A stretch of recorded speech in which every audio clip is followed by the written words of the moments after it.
அத்தியாயம் 16. கருப்பசாமி அடுத்த நாள் காலையில் கண் முழித்து விட்டார். அவருக்கு கண் முழித்ததுமே மகளைத்தான் பார்க்க வேண்டும் என்று நர்சினை கூப்பிட்டு கையை காண்பித்தார். நர்சுமே புரிந்து கொண்டு வெளியே வந்தவர், அப்பா எப்ப கண் முழிப்பாரு என்று காத்து கொண்டிருந்த குணசேகரனிடம் வந்து அவர் சொல்லிவிட்டார். உடனே உள்ளே ஓடியவன், அப்பா என்று கதறியவனோ அப்படியே அவருடைய கையை பிடித்து கொண்டான். அவருக்கு கண்கள் கண்ணீர் கட்டி நிற்க மகனை பார்த்தவாறே இருந்தார். குணசேகரனுக்கு அவரை அப்படி பார்க்கையிலேயே உள்ளுக்குள் வேதனை பெருகியது. எப்படி இருந்த மனுஷனை இப்படி ஒரேடியா படுக்க வச்சிருச்சே என்று நினைத்தவன் அவரிடம் வேறு எதுவும் சொல்லாமல் கையை பிடித்து கொண்டே நின்றான். அவரோ கண்களை சுழற்றி, பட்டுமா இருக்காளா என்று அங்கு பார்த்து கொண்டே இருந்தார். அவ தூங்கிட்டு இருக்காப்பா, ராத்திரி முழுக்க அவ தூங்கவே இல்லையா, இப்பதான் கண்ணசந்தா, அவ முழிச்சதுமே கூட்டிட்டு வரேன்பா, நீங்க கவலைப்படாதீங்க, நாங்க இருக்கோம், பாத்துக்கிறோம்பா என்று அவரது கையை தட்டி கொடுத்துவிட்டு வெளியே வந்தான். அவ்வளவுதான், அவனால் முடியாமல் சேரில் உட்கார்ந்து அழுது விட்டான். அவன் அழுவதை பார்த்ததுமே மீனா ஓடி வந்தவள் அவனுடைய தலையை தன் வயிற்றோடு பிடித்து வைத்து கொண்டாள். அவள் இந்த வீட்டிற்கு வாழ வந்த நேரத்தில்தான் அடுக்கடுக்கான பிரச்சனைகள் முன்வந்து நின்றது. அத்தனையையும் பொறுமையாக நின்று சமாளித்தாள். குணசேகரன் நொறுங்கி போகும்போதெல்லாம் அவள்தான் தாங்கி நின்றாள். இப்போதும் கூட நிற்கிறாள். என்னாச்சுங்க, மாமா நல்லா இருக்காங்கல்ல என்று கொஞ்சம் பயம் கலந்த குரலிலேயே கேட்டாள். அவளும் பயப்படுகிறாள் என்று தெரிந்ததும் தான் கொஞ்சம் தெளிந்தவன், அப்பா கண்ணு முழிச்சிட்டாரு, பட்டுமாவை தான் தேடினாரு, பாவம் உடஞ்சு போயிட்டாரு. எங்க அத்தை என்னைக்கு எங்க வீட்டுக்குள்ள வந்து பொண்ணு கேட்டுச்சோ அன்னைக்கே எங்க வீட்டுக்கு வேணா வந்துருச்சு போல. இது தெரியாம எங்க அப்பா அவங்களுக்கு பொண்ணை கொடுத்து இப்படி ஆகிட்டாரு என்று வேதனைப்பட்டான். அவன் அழுது கொண்டிருக்க மீனா சமாதானப்படுத்துவதை பார்த்தவாறே வந்த கருணாகரனோ, ஐயோ அப்பாவுக்கு என்னாச்சு என்று பதறி போய் கேட்டான். அவருக்கு ஒன்றும் இல்லை கருணா, அப்பா கண்ணு முழிச்சிட்டாரு, கண்ணு முழிச்சதும் பட்டுவை தான் தேடினாரு, அம்மாவும் பட்டுவும் இப்பதான் தூங்குறாங்க, அதான் எழுப்பல. கண்ணு முழிச்சிட்டாரா என்று கேட்டவாறே ஐசியூவிற்குள் நுழைந்தான் அவன். இவன் குணசேகரன் மாதிரி கிடையாது. அவருக்கு பக்கத்தில் உட்கார்ந்தவனோ, எதுக்கு இப்ப இவ்வளவு அழுத்தம் எடுத்து இங்க படுக்கிற அளவுக்கு வந்திருக்கீங்க, நம்ம பட்டுமாவை காலம் முழுக்க நம்ம வச்சு பார்த்துக்க மாட்டோமா, அந்த அளவுக்கு நமக்கு வசதி இல்லையா என்ன, எவனாவது வீட்டோட மாப்பிளையா பார்த்து அவளை கட்டி கொடுத்து நம்ம கூடவே வச்சிருப்போம், எவன் என்னத்தை கேட்பான், நாங்க இருக்கோம் அவளுக்கு. சும்மா சும்மா மனசுக்குள்ள அழுத்தத்தெல்லாம் ஏத்தக்கூடாதுப்பா, நீங்க தான் இந்த வீட்டோட தூணே, நீங்க இல்லாம நாங்க என்ன பண்ணுவோன்னு கொஞ்சமாவது யோசிச்சு பார்த்தீங்களா, உங்களுக்கு ஒண்ணுமில்ல, நீங்க நல்லா இருக்கீங்க, இன்னும் என் பிள்ளைங்களை பார்க்கணும்ல, பட்டுவோட பிள்ளைங்களெல்லாம் கொஞ்சணும்ல, இப்படி எவ்வளவோ இருக்குப்பா, நீங்க தெம்பா வாங்க என்று அவரை தைரியப்படுத்தினான். சரிப்பா என்று தலையாட்டியவர் அவனுடைய கையை பிடித்து முத்தம் கொடுத்தார். உடனே இவ்வளவு நேரம் இருந்த மொத்த தைரியமும் பலகீனமாகி உடைந்தே விட்டான். அவனுடைய கண்களிலும் கண்ணீர். அதை அவருக்கு காட்டாமல் மறைத்தவாறே வந்துவிட்டான் வெளியே. என்னமோ ஆகிடுமோ என்று பயந்தவர்களுக்கு அவர் கண் முழித்ததுமே ஒரு தைரியம் வந்துவிட்டது. அப்பா குணமாகி நல்லபடியா நம்ம வீட்டுக்கு வந்துருவாரு என்று தைரியம் வந்துவிட்டது. இங்கு காலையில் எழுந்த சூர்யா டியூட்டிக்கு கிளம்பியவன் லலிதாவிடம், பூஜாவை ஸ்கூலுக்கு அனுப்ப வேண்டாம், அவ தூங்கட்டும், 2-3 நாள் கழிச்சு அனுப்பலாம், நான் ஹாஸ்பிட்டல் போயிட்டு வரேன் என்று கிளம்பி போய்விட்டான். லலிதாவுக்கு கோபமாக வந்தது. ஆனாலும் மகனாயிற்றே என்று அமைதியாகவே பார்த்திருந்தார். நேத்து அவ்வளோ பேசியிருக்கான், ஒரு சாரி கூட சொல்லாம போறான், இப்ப ரொம்பவே மாறிட்டான். இவன் மாறிட்டானா இல்ல அந்த ரோஜா மேல இருக்கிற ஆசை மாத்திருச்சான்னு தெரியலையே, எவ்வளவு தூரம்தான் போறான்னு இவன் பார்த்துருவோம் என்று மனதிற்குள் நினைத்து கொண்டார். சூர்யா டியூட்டி முடிந்து பேஷன்ஸ் இல்லை என்றதும் முருகேசனை பார்த்து, முருகேசா, கருப்பசாமி ஐயா வீட்டில இருந்து ஏதாவது தகவல் தெரியுமா, போய் பாத்தியா? என்கிட்ட கேட்டா எனக்கு எப்படி டாக்டர் தெரியும், நேற்று ராத்திரி உங்க கூட தான் வந்தேன், இன்னைக்கு காலையில உங்க கூடவே இருக்கேனா, இதுக்கிடையில எனக்கு எப்படி டாக்டர் அவங்கள பத்தி தெரியும், ராவோட ராவா நான் தென்காசி போய் யாரையும் பார்க்கல டாக்டரு, அதனால எனக்கு எதுவும் தெரியாது டாக்டரே என்று நக்கலாகவே சொன்னான். அது சரி, உனக்கு கொஞ்சம் தென்காசிக்காரன் குசும்பு ஒளிஞ்சிருந்திருக்கு போல, அப்படித்தானே முருகேசா? நான் அங்க போறேன், என் கூட வரியா நீ? எனக்கு என்ன பொண்டாட்டியா புள்ளையா, கேட்கறதுக்கு அம்மாவை தவிர யாரும் கிடையாது, நீங்க எங்க கூப்பிட்டாலும் நான் வரேன் டாக்டரு. ஏன் முருகேசா, நீ 2வது வேற கல்யாணம் முடிக்கல? கல்யாணத்துக்கே விட தெரியல, இதுல 2வது கல்யாணமா டாக்டரு? அட போங்க, சில சமயத்துல மனுஷங்க மாதிரி கொடூரம் இருக்கும் யாரும் இருக்க மாட்டாங்கன்னு நினைக்க வச்சுட்டாங்க. முதல்லயே உன்னை அவங்களுக்கு பிடிச்சிருக்கா இல்லையான்னு கேட்டுத்தானே கல்யாணம் பண்ணிருப்ப. நாங்க சொந்தக்காரங்க டாக்டரு, அவளுக்கும் என்ன பிடிச்சிருந்துச்சு, எனக்கும் அவளை பிடிச்சிருந்துச்சு. ஆனா கல்யாணமாகி ஒரே மாசத்திலேயே அவளுக்கு வேற ஒருத்தனை என்னை விட அதிகமா பிடிச்சிருந்திருக்கும் போல, அதான் ஓடி போயிட்டா.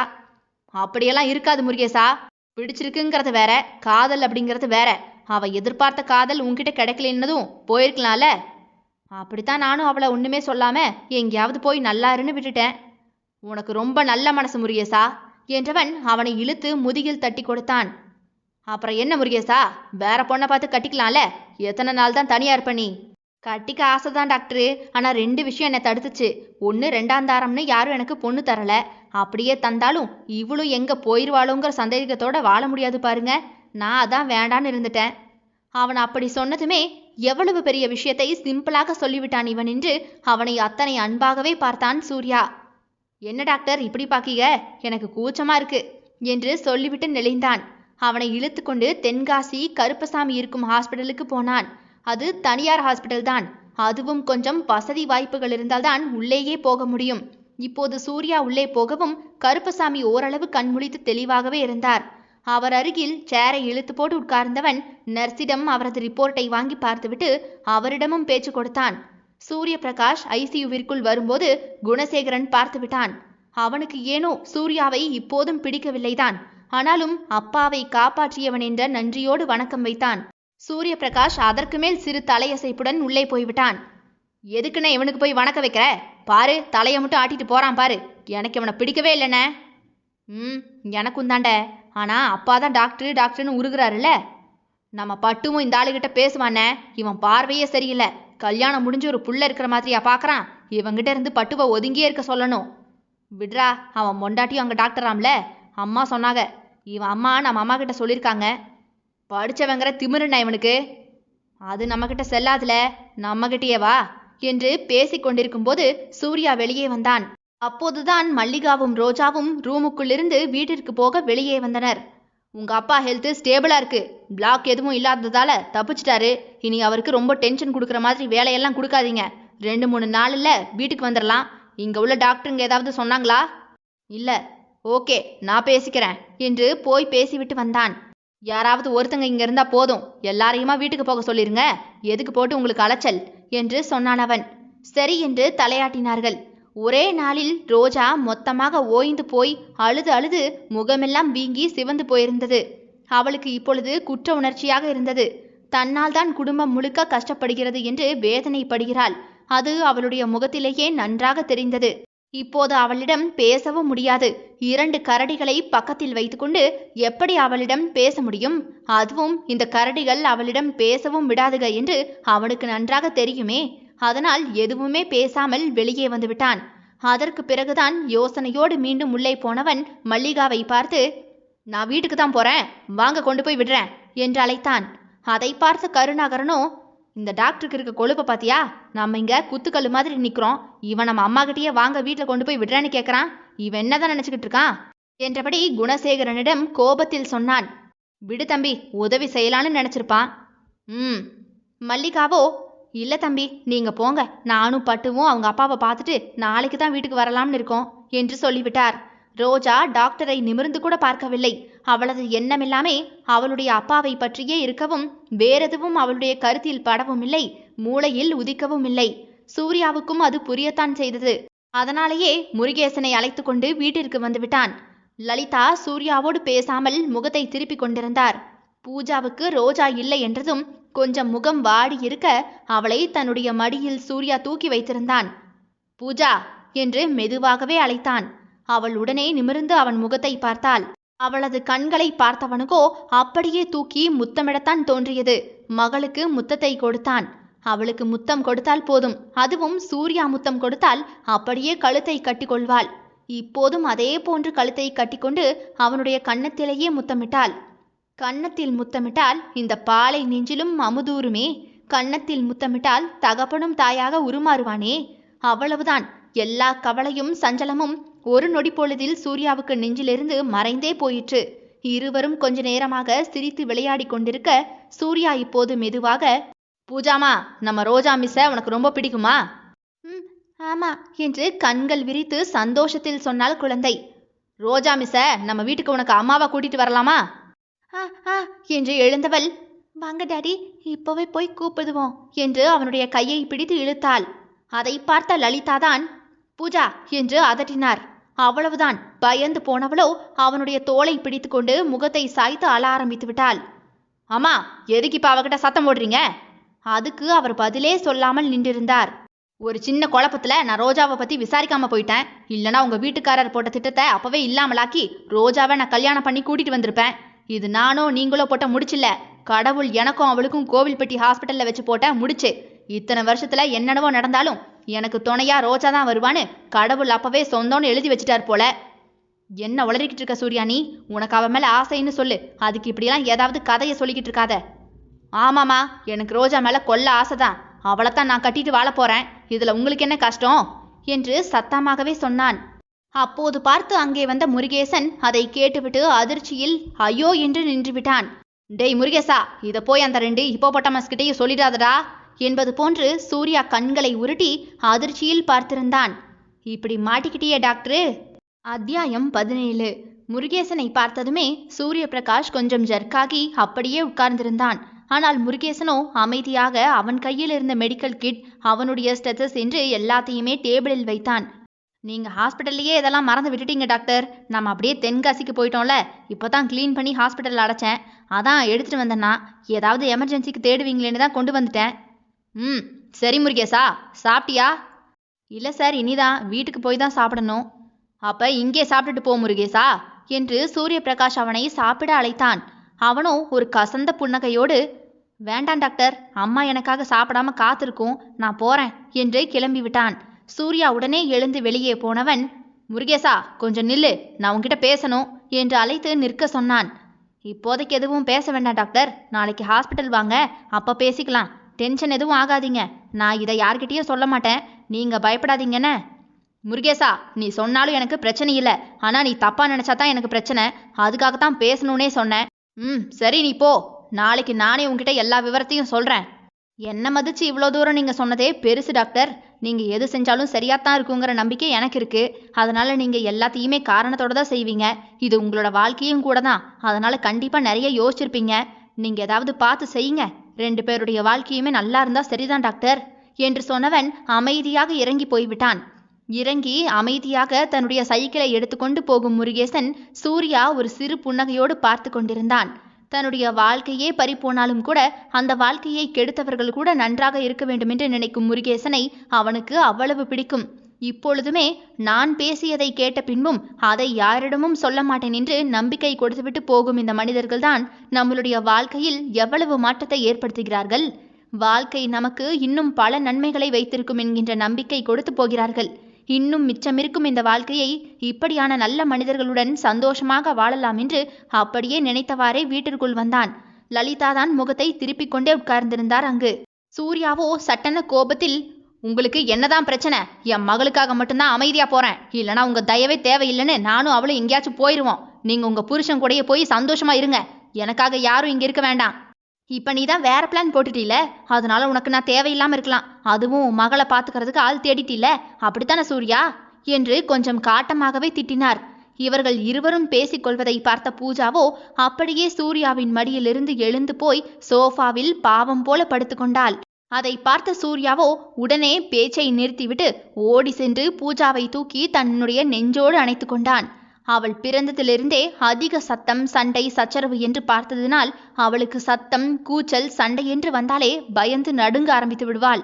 இப்போது லலிதா ஏதோ பேசுவதற்காக தொடங்கவும் சூர்யா உடனே கையை காட்டி அம்மா ப்ளீஸ், இதுக்கு மேல நான் எதுவும் உங்ககிட்ட பேச விரும்பல, ஆர்கியூ பண்ணவும் விரும்பல, இதோட விட்டுருங்க, இல்லைனா பழைய சூர்யாவா என்னை மறுபடியும் பார்க்க வேண்டியிருக்கும், பரவாயில்லையா என்று அதோடு முடித்து விட்டான். அதில் லலிதா தன்னுடைய வாயை மூடிக்கொண்டார். சூர்யாவும் பூஜாவின் தோளில் தடவி கொடுத்தவாறே அப்படியே அமைதியாகிவிட்டான். பூஜா இன்னுமே அமைதியாக அவனுடைய தோளில் படுத்திருந்தாள். அவள் அப்படித்தான் கொஞ்சம் நத்தையாக தன்னுடைய ஓட்டிற்குள் ஒடுங்கிக் கொள்வாள்.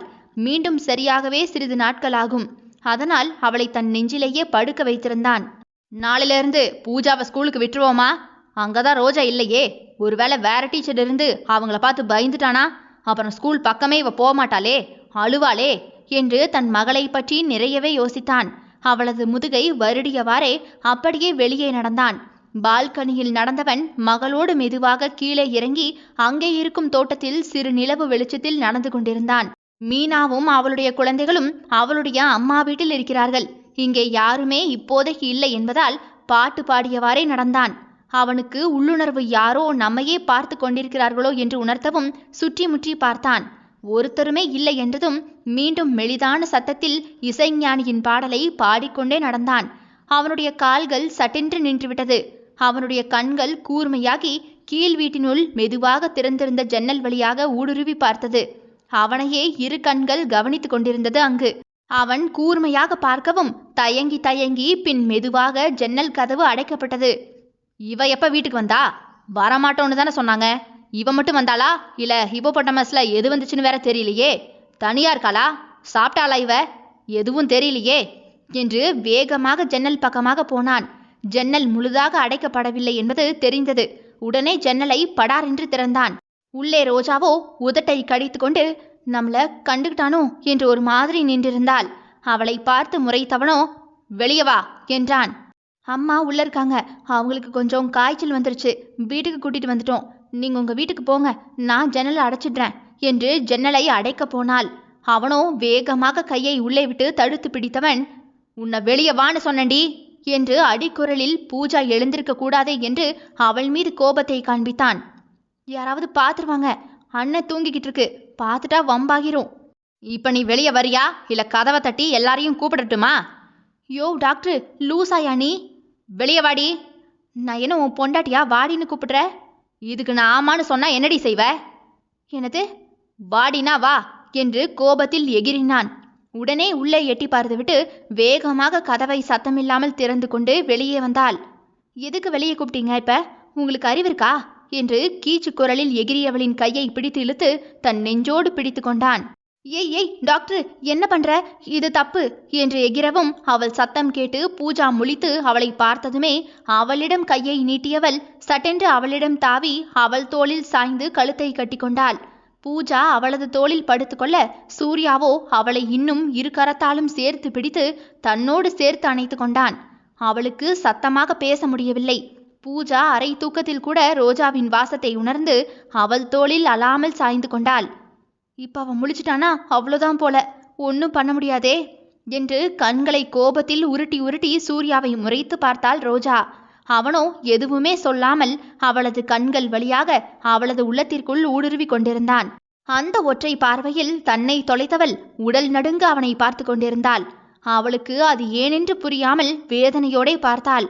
அதை புரிந்து கொண்டவன், பூஜாவத்தா வீட்டில் படுக்க வச்சுட்டு வரேன் என்று மகளை தூக்க போனான். வேண்டாம், அவ என்கிட்டயே இருக்கட்டுமே, நான் பார்த்துக்கிறேன். எனக்கு உன்கிட்ட பேசணும்டி.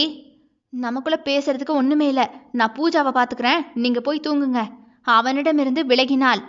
இப்படி ஏதாவது பித்துக்குழித்தனமா பேசினேன்னு வையேன், இப்பவே தூக்கிட்டு போய் மொத்தமா சோழியை முடிச்சுட்டு தான் விடுவேன். இப்போதைக்கு அப்படி பண்ற உத்தேசம் இல்லை. எனக்கு உன்கிட்ட பேசணும்டி. நான் மொட்டை மாடியில் இருக்கேன், நீ பின்னாடியே வா. நீ போ, நான் வரமாட்டேன் என்றவள் அவனை பார்க்காமல் குனிந்து கொண்டாள். அவ்வளவுதான். கோபத்தில் அவளுடைய முகத்தை பிடித்து தன் பக்கமாக திருப்பியவன், வரமாட்டியா என்று ஒரு வார்த்தை தான் கேட்டான். அதற்கு பதிலே சொல்லாமல் பாவமாக பார்த்தவளிடம், நான் மேல நிக்கிறேன்டி என்றவன் வேக வேகமாக போய்விட்டான். ரோஜாவோ மெதுவாக பூனை நடை நடந்து பூஜாவை உள்ளே கொண்டு போய் தன்னுடைய கட்டிலில் படுக்க வைத்தாள். அவளுமே இவள் பக்கத்தில் சரிந்து அவளுடைய புடவையை பிடித்து கொண்டே தூங்கி போனாள். அவள் விழுந்து விடாமல் சுற்றிலும் தலையணைகளை அடுக்கி வைத்தவள் அவள் பாதுகாப்பாக தூங்குவாள் என்ற நிலை வந்ததுமே மெதுவாக கதவை திறந்து கொண்டு மாடி வழியாக மேலே சென்றாள். தன் மகன் மேலே செல்வதையும் அடுத்து சிறிது நேரம் கழித்து ரோஜா மாடிக்கு போவதையும் பார்த்தவருக்கு இதற்கு மேல் சூர்யாவை எதை சொல்லியும் தடுக்க முடியாது என்று முடிவாக உணர்ந்து கொண்டார் லலிதா. ரோஜாவை ஏனோ அவருக்கு பிடிக்கவில்லை, ஆனால் மகனுக்கு பிடித்திருக்கிறதே என்று அமைதியாகிவிட்டார். ரோஜா மாடி ஏறுவதை கவனித்தவன் அவள் அருகில் வந்ததுமே அப்படியே அவளை வேகமாக இழுத்து பிடித்து அழுத்தமாக கட்டிக்கொண்டான். அவள் இதை சத்தியமாக எதிர்பார்க்கவில்லை. அவளால் என்ன நடக்கிறது என்று உணர்ந்து கொள்வதற்கு முன்பாகவே அவனுடைய முழு அணைப்பிற்குள்ளாக அடங்கி போயிருந்தாள். அவளது உடல் பயத்தில் நடுங்கியது. முதலாக ஒரு ஆணின் இவ்வளவு நெருக்கமான அணைப்பிற்குள் இருக்கிறாள் அவள். அதுவும் தனக்கு உரிமை இல்லாத, உரிமையாக்கிக்கவே முடியாத ஒருத்தனின் அணைப்பிற்குள் இருக்கிறாள் என்பதே பயத்தை கொடுத்தது அவளுக்கு. அதைவிடவும் அந்த உரிமை இல்லாதவன் தன்னுடைய மனதிற்கு பிடித்தவன் என்பது அதைவிட கொடுமையாக இருந்தது. அவளது உடல் நடுங்குவதை உணர்ந்தவனோ இன்னும் தனக்குள்ளாக அவளை நெருக்கி இறுக்கி பிடித்து கொண்டான். இருவரது உடலுமே மற்றவரை அறிந்தது. இது சரியில்லை என்று நினைத்தவள் அவனிடமிருந்து விலக முயன்றாள். அவனோ அவளுடைய முகத்தை பார்த்தான். அந்த இருளிலும் நிலவின் வெளிச்சத்தில் அவளது முகத்தின் வேதனையின் சாயலை உணர்ந்தவன், என்னடி என்று உரிமையாகவே கேட்டான். உன் பொண்டாட்டி ஃபாரின்ல இருக்கிறாங்க, உன்னை நினைச்சிட்டு இருப்பாங்க, இப்படி என்னையும் கட்டிப்பிடிச்சிட்டு இருக்க நீ, தப்பில்லையா இதெல்லாம்? என்னை பார்த்தா பொண்டாட்டியை விட்டுட்டு ஊர் மேயறவன் போலவா தெரியுது? அப்படி இல்லை. அப்புறம் வேற எப்படியா? தெரியல. இங்க பாரு, என்னை பார்த்ததும் என்ன உணர்ந்தியோ அதான் உண்மை. உனக்கு என்னை பார்த்ததும் எந்த நிர்பந்தமுமே இல்லாம வந்துச்சே, அந்த அன்பு தான் உண்மை. அந்த அன்பு மட்டும் உன்கிட்ட இருந்து எனக்கு வேணும், கிடைக்கும்னு நம்புறேன். எனக்கு ஒண்ணுமே புரியல. நான் யாருன்னு உங்களுக்கு தான் தெரியுமே. இப்படி இருக்கிறவளை நம்ம எப்படி வளைச்சாலும் வந்துருவான்னு யோசிக்கிறீங்களா? உங்க மனைவிக்கு நீங்க துரோகம் பண்றீங்க. என்னையும் அப்படி ஆக்காதீங்க ப்ளீஸ் என்று கண்கள் படபடக்க அவனை பார்க்காமல் பேசி அவளின் கன்னங்களில் கண்ணீர் உருண்டோடியது. என்னடி உளறிக்கிட்டு இருக்க நீ? ஒருத்தி இருக்கும்போது இன்னொருத்தியை தேடுறதுக்கு பேரு வேற. நான் அதை என்னைக்கும் செய்ய மாட்டேன். என் மேல நம்பிக்கை இல்லையா? அப்போ பூஜா யாரு? என் மகடி. ஐயோ, என்னை குழப்பாதீங்க. எனக்கு பைத்தியமே பிடிக்கிற மாதிரி இருக்கு. எனக்கு இப்பதான் எல்லா பைத்தியமும் தெளிஞ்சிருக்கு என்று புரியாமல் முழித்தாள் அவள். அவளது இரு கன்னங்களையும் தன்னுடைய கைகளில் தாங்கி கொண்டவன் ஞா என்று அதிர்ந்து பார்த்த அவளுடைய விழிகளில் தன்னை தொலைத்தான். ஒரு கையால் அவளுடைய முகத்தை தாங்கி பிடித்துக்கொண்டு மற்றொரு கையால் அவள் இடையை கையை கொடுத்து தன் பக்கமாக வேகமாக இழுத்தவன் கோபத்திலும் ஆற்றாமையிலும் துடிக்கும் அவள் இதழோடு தன் இதழை இணைத்து கொண்டான். தன்னுடைய முதல் முத்தத்தை தனக்கு பிடித்தவனிடமிருந்து பெற்றுக்கொள்ளும் அதிர்ச்சியில் கண்களை திறந்து அதிர்ந்து போய் அவனை பார்த்தாள் ரோஜா. சூழ்நிலைகள் எதுவுமே அவர்களுக்கு சாதகமாக இல்லாத போதும் இரு உயிர்களின் காதல் ஏக்கம் அந்த முத்தத்தில் கொஞ்சம் அடங்கா திமிரில் உரிமிக்கொண்டு வெளியே வந்திருந்தது. அத்தியாயம் 18. சூர்யா ரோஜாவின் இதழில் முத்தக்கவிதை எழுதி கொண்டிருந்தான். அவளுமே அவனிடம் மயங்கினாலும் இது தவறு என்று உள்ளுணர்வு உணர்த்தி கொண்டே இருக்கவும் அவனிடமிருந்து வேகமாக விலகி கொண்டாள். அவளுக்கே தன்னை நினைத்து வெட்கமாகவே இருந்தது. அவன் முத்தம் கொடுத்தால் உனக்கெங்க போச்சு அறிவு என்று தன் தலையில் அடித்து கொண்டாள். ஏண்டி தலையில் அடிச்சுக்கிற? உன்னை அடிக்க முடியல, அதான் என்னை அடிச்சுக்கிறேன். யா உனக்கு இப்ப என்ன? என்னை அடிக்கணும் அவ்வளோதானே? என் பொண்டாட்டிக்கு என்ன அடிக்கிறதுக்கு உரிமை இல்லையா என்ன என்றவன் அவளது கையை பிடித்து இழுத்து இந்தா அடி என்று அவளது கையை வைத்து தன்னுடைய கன்னத்திலேயே அடித்தான். அவளோ வெடுக்கென்று கையை உருவி கொண்டவள், இவ நிலைமைய வச்சு இப்படியெல்லாம் செஞ்சா இவ கூடவே வந்துருவான்னு நினைச்சுதானே இப்படியெல்லாம் செய்யற? நான் உன் பொண்டாட்டியா?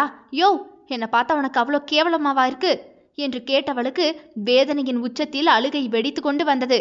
அவள் தன்னுடைய கண்களை மூடிக்கொண்டவள் அப்படியே மடங்கி மண்டியிட்டு உட்கார்ந்து அழுதாள். அவனுமே அவளோடு மண்டியிட்டு அமர்ந்தவன் அவளது கைகளை இழுத்தெடுத்து தன்னுடைய நெஞ்சில் வைத்து கொண்டான். விடுங்க என்று தன்னுடைய கையை உருவி கொண்டாள். உனக்கு என்ன ரொம்ப பிடிக்கும்னு தெரியும், அது உன் கண்ணில் நானே பார்த்தேன். ஊருக்கு போய் பூஜாவையும் அம்மாவையும் கூட்டிட்டு வந்ததுக்கு அப்புறம்தான் நீ உன் பிடித்ததை மறைக்கவே ஆரம்பிச்ச. இப்பவும் உனக்கு என்ன பிடிக்கும்னு எனக்கு தெரியும். உங்களை எதுக்கு எனக்கு பிடிக்கணும்? ஒரு கல்யாணம் முடிஞ்சு புள்ள இருக்கிறவனை பார்த்து யாரும் ஆசைப்பட மாட்டாங்க. நான் ஒன்றும் அவ்வளோ கேவலமானவ ஒன்றும் கிடையாது. இதையே என் முகத்தை பார்த்தும் என் கண்ணை பார்த்தும் நேரா சொல்லு. ஏன் சொல்ல முடியாது? அதெல்லாம் சொல்லுவனே என்று நிமிர்ந்து அவனுடைய கண்களைத்தான் பார்த்தாள். அவளால் ஒரு நொடி கூட அவனுடைய பார்வையை தாங்கிக் கொள்ள முடியாமல் திணறி இமைகளை தாழ்த்தி கொண்டாள். என் மேல நம்பிக்கை வை, எனக்கு அது போதும். என் வாழ்க்கையை உன் கூட தான் பகிர்ந்துக்கணும்னு நான் விரும்புகிறேன். இன்னொருத்தியோட வாழ்க்கையை நான் பகிர்ந்து வாழ என்னால் முடியாது. அப்போ என்னை பிடிச்சிருக்கு, ஆனால் இந்த பகிர்ந்துக்கிற வாழ்க்கை தான் பிடிக்கல, அப்படித்தானே? அப்படியெல்லாம் ஒரு மண்ணாங்கட்டியும் இல்லை.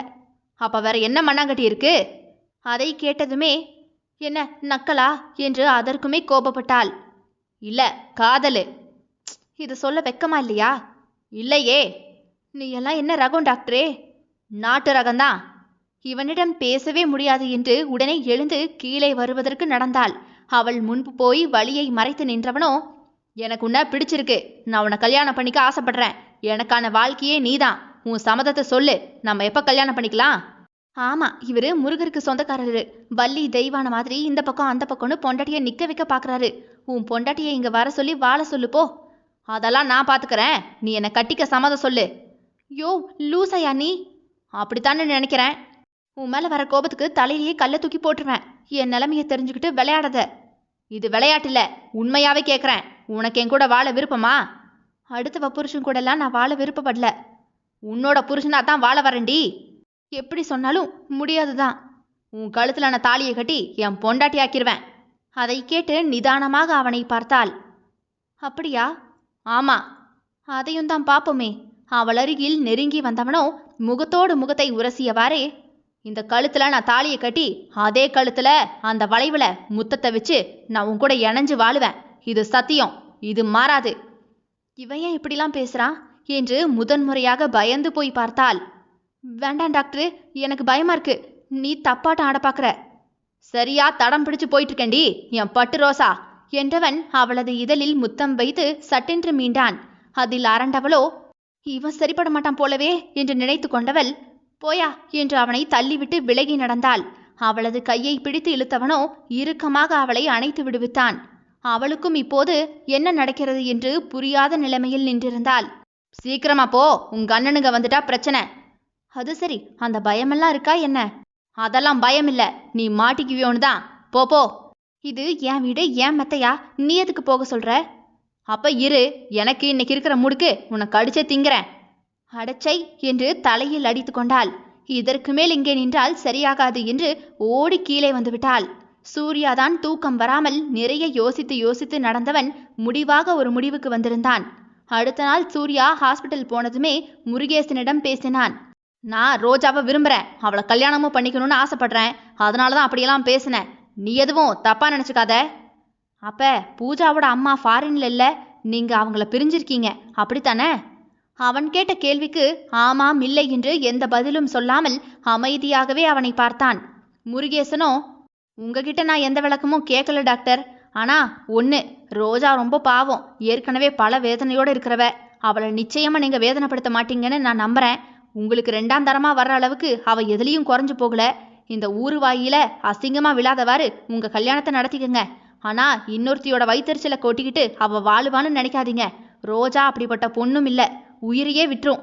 நீங்க கொஞ்சம் எது செஞ்சாலும் யோசிச்சு செய்யுங்க. நீயே இவ்வளவு யோசிக்கும் போது நான் யோசிக்க மாட்டேனா முருகேசா? சில நேரங்கள்ல புத்தி தடுமாறிட்டா நம்ம செய்யறதே நமக்கு தெரியாது போயிரும் டாக்டர். அதான் யோசிங்கன்னு சொன்னேன்னா. அதுவும் உண்மைதான், இதை நான் பாத்துக்கிறேன் என்று அதோடு அதை முடித்து விட்டான். காலையில் ரோஜாவோடு பூஜா இருப்பதை பார்த்த கருணாகரன் பேரு உருண்டு உட்கார்ந்திருந்தான்.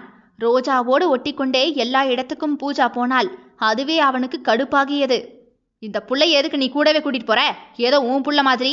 அவன் புள்ளைய அவன் பார்த்துக்கட்டும், அவங்க பாட்டிக்கிட்ட கொண்டு போய் விடு என்று ரோஜாவை திட்டினான். அவன் ரோஜாவை திட்ட ஆரம்பித்ததுமே பூஜா அழ ஆரம்பித்து விட்டாள். ரோஜாவின் தோளில் சாய்ந்து ஏங்கி ஏங்கி அழுதாள். என்ன இந்த புள்ள இப்படி அழுது என்று அதற்குமே சத்தம் போட்டான். காய்ச்சலில் தூங்கிக் கொண்டிருந்த மல்லிகாதான் எழுந்து வந்து, அதுவே தாய் இல்லாம இருக்கு, அதை போய் சத்தம் போடுறிய? சின்ன பிள்ளைக்கு என்ன தெரியும்? ஏமா பாக்குறவங்க நம்ம ரோஜாவோட பொண்ணுன்னு நினைக்க போறாங்கம்மா. சும்மாவே இங்க பிரச்சனைன்னு பிச்சுக்கிட்டு வருது, இதுல இது வேறையா? பட்டுமா, இதெல்லாம் சரியில்லை என்று தன் தங்கையிடம் நேரடியாகவே சொல்லிவிட்டான். அதை கேட்டதுமே இதுக்கே எப்படின்னா நான் டாக்டர் கூட பேசுறது தெரிஞ்சதுன்னா அவ்வளோதான், கொன்னு போட்டுருவாங்களோ என்று பயந்து போய் உள்ளுக்குள்ளேயே நடுங்கினாள். அதை பார்த்த கருணாகரனோ எதுக்கு இப்ப பயப்படுற நீ? அந்த பொண்ணைத்தானே சத்தம் போட்டனா? எதுக்கு இப்ப கண்ணு கலங்குற நீ? போய் ஹாஸ்பிட்டலுக்கு கிளம்பு போ.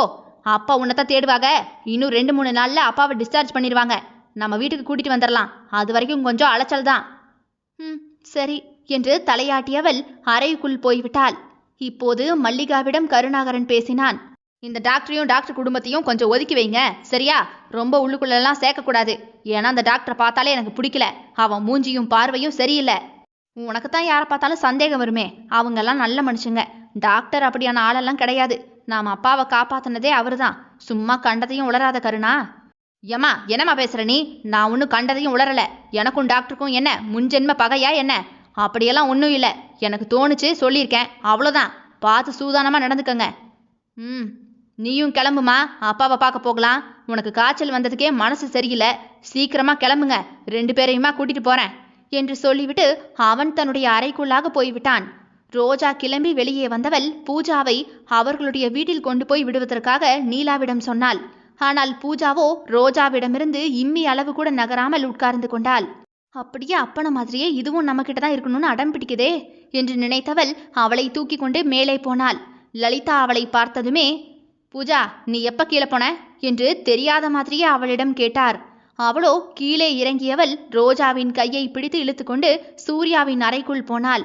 அங்கிருந்த பீரோவிலிருந்து ட்ரெஸ்ஸை எடுத்து அவளுக்கு போட்டுவிட சொன்னாள். வேண்டாம் பூஜா, எனக்கு நேரம் ஆகுது. தாத்தாவை பார்க்க போகணும். நான் போறேன், என்ன?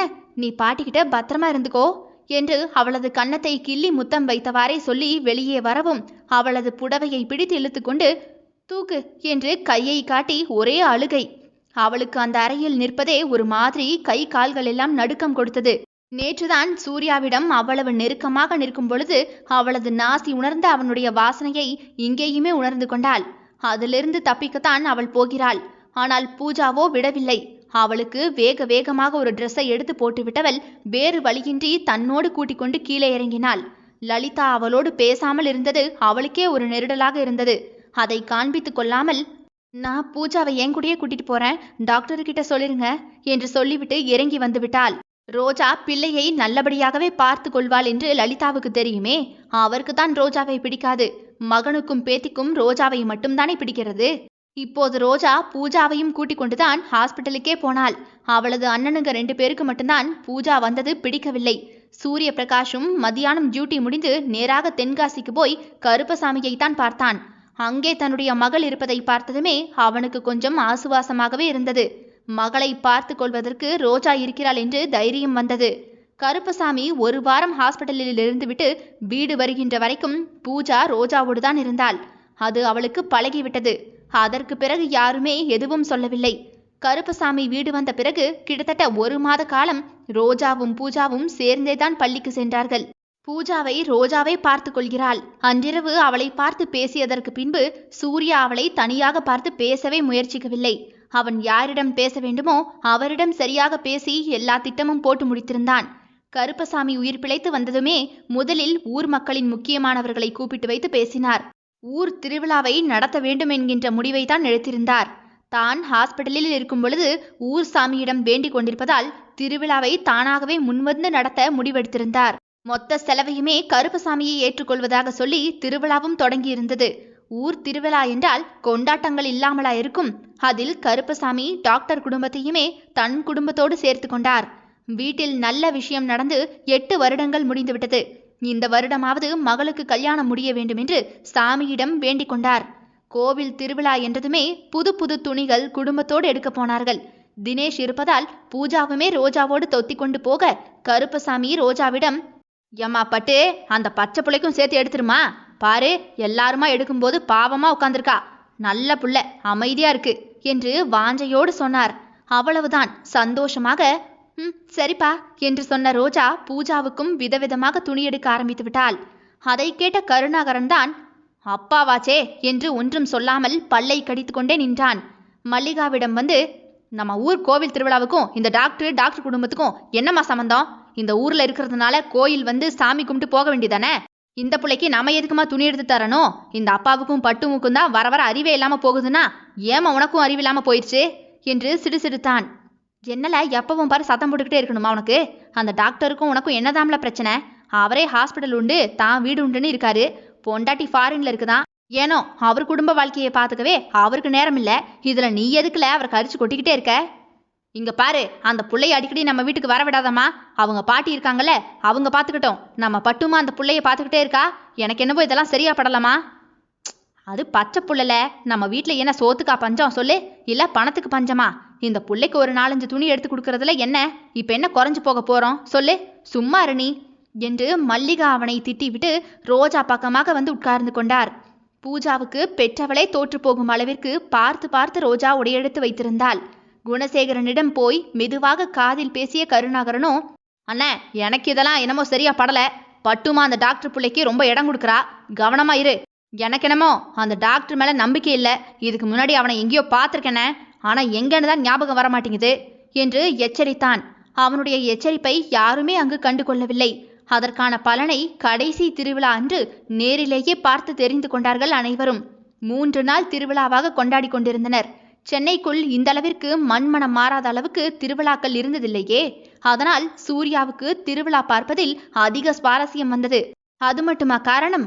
புதுசாக ரோஜாவும் பூஜாவும் மேட்சுக்கு மேட்சாக ட்ரெஸ்ஸை போட்டு சந்தோஷமாக திருவிழாவுக்கு போவதை பார்க்கிறதுக்கு தானே டாக்டரே போகிறார். அதேதான், இதில் டாக்டருக்கு கெத்தாக போய் நின்று சைட் அடிக்கும் வேலைதான். அன்றுதான் கடைசி திருவிழா என்பதால் ரோஜா பூஜாவை தூக்கி வைத்துக்கொண்டு சாமி கும்பிட்டு கொண்டிருந்தாள். கருப்பசாமியும் கண்களை மூடி மனமுருக வேண்டிக் கொண்டிருந்தார். அவர் கண்களில் கண்ணீர். இத்தனை சொத்து பத்தையும் வசதியையும் தந்தியே கடவுளே, ஒத்த பொம்பளை புள்ள வாழ்க்கை இப்படி இருக்கே, அவ வாழ்க்கைக்கு ஏதாவது ஒரு வழிகாட்டுப்பா என்று மனம் நொந்து போய் வேண்டிக் கொண்டிருந்தார். அவர்கள் குடும்பம் மொத்தமுமே அந்த பக்கம் நின்றிருக்க, இந்த பக்கம் ரோஜாவும் பூஜாவும் தனியாகவே நின்றிருந்தனர். அப்போது மெதுவாக அவள் பக்கத்தில் நெருக்கமாக வந்து நின்ற சூரிய பிரகாஷோ கண்களை மூடி சாமியை கும்பிட்டான். குணசேகரனும் கருணாகரனும் அதை பார்த்ததுமே, இந்த டாக்டரே வேணும்னே நம்ம தங்கச்சியை இடிச்சுக்கிட்டே வந்து நிற்கிறான் பாரு, இவன் போக்கே சரியில்லை என்று இந்த பக்கம் வருவதற்குள் ஐயர் தீபாராதனை தட்டோடு கொண்டு வந்து விட்டார். அவ்வளவு பெரிய தீபத்தினை பார்த்து மக்கள் எல்லோரும் கையெடுத்து கும்பிட்டு கடவுளை மனமுருக வேண்டிக் கொண்டிருந்தனர். ஆனால் டாக்டர் சூரிய பிரகாஷோ தன்னுடைய பாக்கெட்டில் இருந்த தாலியை எடுத்து பொறுமையாக கண்களை மூடி தன்னுடைய வாழ்க்கையை நினைத்து மனமுருகி கண்ணீரோடு வேண்டிக் கொண்டிருந்த ரோஜாவின் கழுத்தில் கட்டி கொண்டிருந்தான். பூஜா அப்போது கண்களை திறந்தவள், டாடி, ரோஜா மிஸ்ஸுக்கு செயின் போட்டுட்டாங்க என்று கைத்தட்டி சிரித்ததும் தான் ரோஜா வெடுக்கென்று கண்களை திறந்து பார்த்தாள். அவள் கழுத்தில் தாலி கிடந்தது. அதை எடுத்து அப்படியே தூக்கி பார்க்கவும் எல்லோருமே கண்களை திறக்கவும் சரியாகவே இருந்தது. தொடரும். இதனுடைய அடுத்தடுத்த அத்தியாயங்கள் நாளை காலை 10 மணி மற்றும் மாலை 4 மணிக்கு வந்துடும். கேட்க தவறாதீர்கள் மக்களே. மெய் பேசும் மிதியமே. விடை பெறுகிறேன். நான் உங்கள் ஆர்ஜே தியா.